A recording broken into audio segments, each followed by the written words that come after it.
absolute essential for promoting an inclusive national development agenda, ruling out policies that execute tangible actions on the ground. I firmly believe that by driving seamless collaborations as fostering institutional coordination with intentions and regularity, we can harness full potentials of our federal system to deliver positive change for benefit for people of Pakistan.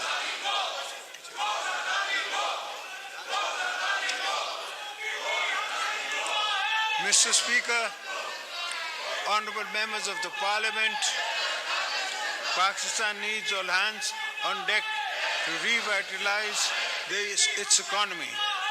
Without shedding all caution to the winds, our primary objective should be to attract foreign direct investment. I therefore urge the government to intensify its efforts in implementing comprehensive ease of doing business reforms and simplifying the existing forest of regulations to provide an enabling an environment for both foreign and domestic investors.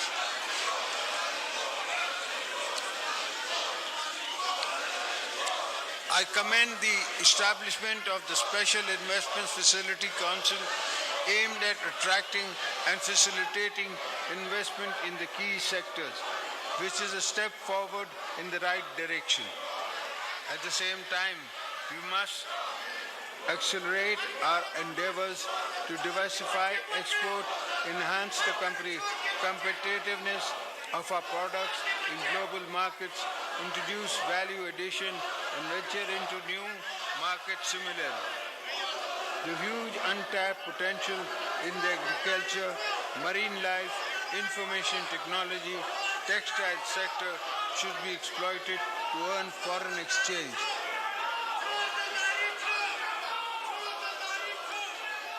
Any global or national stocktake will tell us that the world is changing fast under our feet.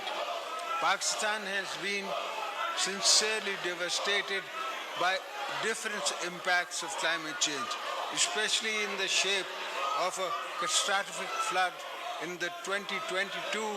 We urgently need to invest in climate-friendly, climate-resilient infrastructure to mitigate the rapidly compounding risk of climate change. At the same time, we need to ensure that clean energy technology from the core component of our national energy mix, as they would not only create opportunities for green economic growth, but would also make energy more affordable for our people.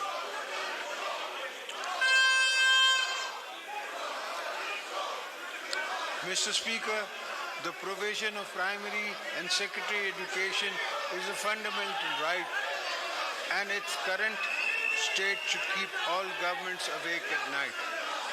We must acknowledge the fact that in Pakistan there's a massive number of children who are out of school, and given our growing population, the number is growing faster than the facilities we have been providing. I therefore urge all provincial governments to bring focus and energy on transformative reforms on education sector, not just on improving access to primary and secondary education for all children, but for ensuring quality as well.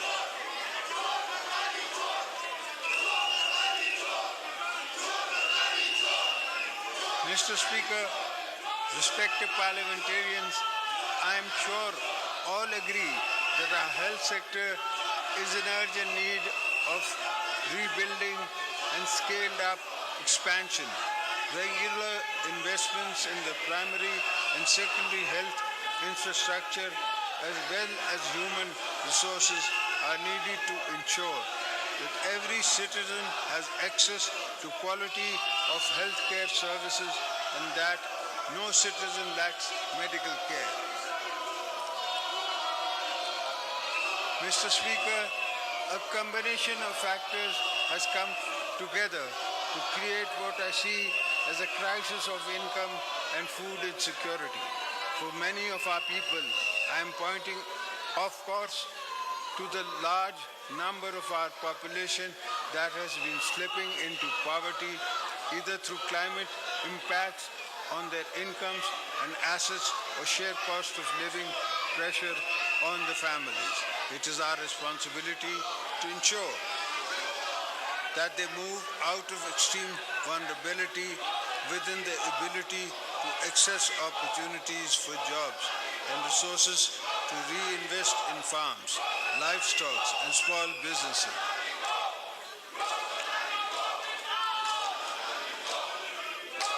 I am proud to say that I come from a political background that has rich legacy of empowering and protecting all those at the bottom of the social pyramid, including women. Shaheed Mohtarma Benazir Bhutto was a champion of women's rights and always went on extra mile in advancing women's causes, just as she sought entitlement of economically and socially vulnerable groups of Pakistan. I am very proud of the fact the Benazir Income Support Program has been providing a lifeline to millions of vulnerable women across the country, offering them financial assistance and social protection, while giving many women the incentives and seed capital to start up small businesses. I'm glad that the number of the beneficiaries of the Poverty Alleviation Program has risen to over 9 million, but we need to bring more underprivileged women into the social safety net. I am hopeful that the new government will actively work to reduce social and economic fragility while aggressively promoting girls' education and health, including programs to reduce maternal, maternal, and enhance mother and child income.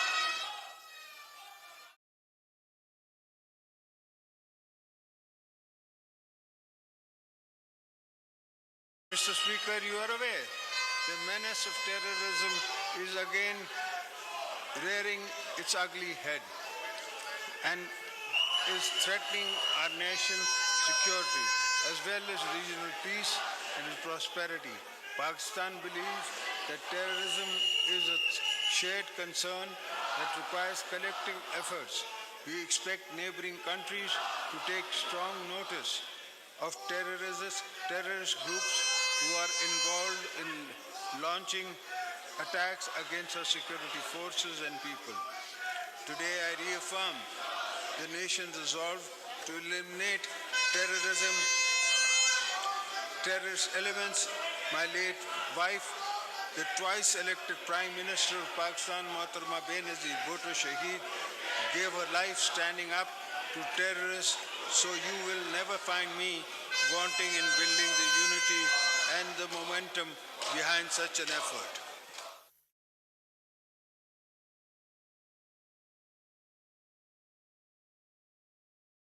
Of our armed forces, law enforcement agencies who have rendered immense sacrifice and played a heroic role in the fight against terrorism, defense of our national frontiers. I will also take this opportunity to thank our friendly countries, particularly Saudi Arabia, UAE, China, Turkey, and Qatar, who have always supported Pakistan in difficult times. It is important also to recognize the US, EU, and UK have all been established trade partners with a history of cooperation in many sectors, which we hope will grow further.